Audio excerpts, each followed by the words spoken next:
There are essentially 6 things we look for in any investment opportunity. The first thing is the solution. Is it anything unique? Is it different from what we've seen in the investment space? There is this adage of a painkiller versus a vitamin. We prefer painkillers to vitamins. A painkiller is effectively something that's solving an unmet need. A vitamin is something that's solving an existing need, but better. If I were to, for example, set up a new cab hailing solution, that would be a vitamin. I'd be competing with Uber. There is another saying that you need to be 10 competition to win over their customers.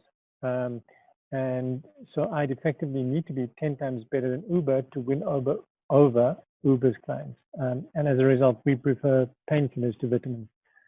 The number 2 thing is team. And another saying in the investment space is that we prefer an A team with a B idea to a B team with an A idea. So effectively meaning that that team is more important than idea.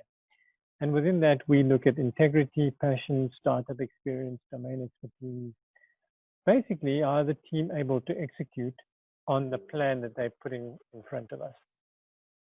We also, the third thing we look at is the market opportunity. How big is this opportunity, and is the solution scalable to meet the needs of these customers? The fourth thing is traction. Do they have any customers on their books? What's the revenue coming through? The reason we look at traction is it does mitigate one of the risks, which is customer adoption risk, that we'd also consider. The fifth thing we look at is fit or synergy. I, for example, won't invest in a medical hardware business, and there needs to be some synergies between myself and the team. And then the last thing, number 6, that we look at is return on investment, and that can be both financial and social. So when we're looking at a business, it's important for entrepreneurs to know what type of business they're actually creating. There are 5 types of businesses. Number 1 is the self-employed type of business. This is where you're freelancing. This is where you are consulting. This might be your side hustle. So this business is limited by your 24 hours in a day because it's you doing the business. And if you're not doing something in your business is not growing. This is not the type of business for a VC. Whilst this business is great and it's particularly good for entrepreneurs who want a lifestyle around their businesses, it's not positioned for VCs. So different type of financing works for the different types of businesses. There are other type of financing that might work for this type of business, just not VC. Number 2 type of business is a small type of business. So these are the businesses that we depend on and really are the backbone of a lot of economies, not just here in Africa, but even in the West. So this might be your mom and pop shop or your B&B or your small holding farm. And we get a lot of applications coming from this type of business saying that they need funding. And whilst these can create some employment and are really the bedrock of economies, this is not the type of business for VC either. There's other type of financing that is available for this type of business.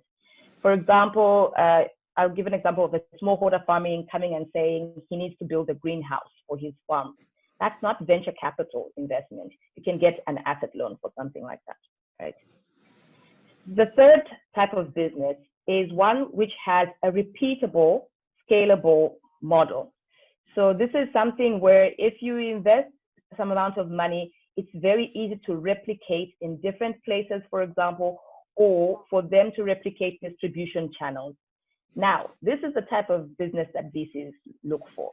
We're looking for businesses that are repeatable, scalable, replicable, up to even 100 times, because we also need to pay our investors money back. And so investing in this type of business matters because it's got exponential growth, meaning with an amount of money, this business can really replicate.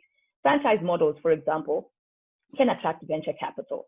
Tech plays can attract venture capital because with using technology as a distribution channel, it's very easy to replicate these type of businesses.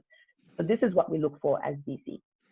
Number 4 type of business is your corporate, which is large, it's systematized, it's doing well, it's found out what is working. Those are not for VC either. And finally, your non-profit businesses are not for VC. Whilst they do amazing work, particularly in solving society ills within communities, there's different type of funding that can enable them to thrive, and it's not for VC. And so you as an entrepreneur need to figure out what type of business am I growing, and therefore what type of financing should I be looking for, because it's important to match your business type, but also the use of the finance to your business.